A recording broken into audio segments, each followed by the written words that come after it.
Hello दोस्तों, आप सभी दोस्तों का स्वागत है बिहार तक न्यूज चैनल में। तो देखिए दोस्तों, भोजपुरी के superstar trending star Khesari Lal भैया जी का नागिन सॉन्ग यूट्यूब के ट्रेंडिंग सेक्शन में चल रहा है दोस्तों। और ये नागिन सॉन्ग सारेगामा हम भोजपुरी यूट्यूब चैनल से आया है दोस्तों।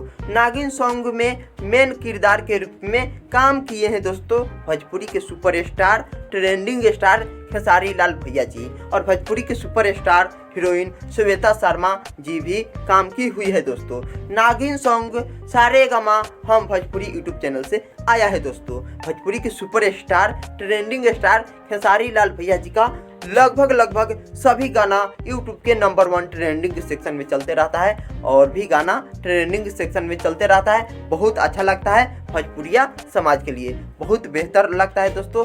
चलिए दोस्तों, प्लीज़ दोस्तों चैनल पर नए होंगे तो सब्सक्राइब कीजिए और घंटी को दबाना।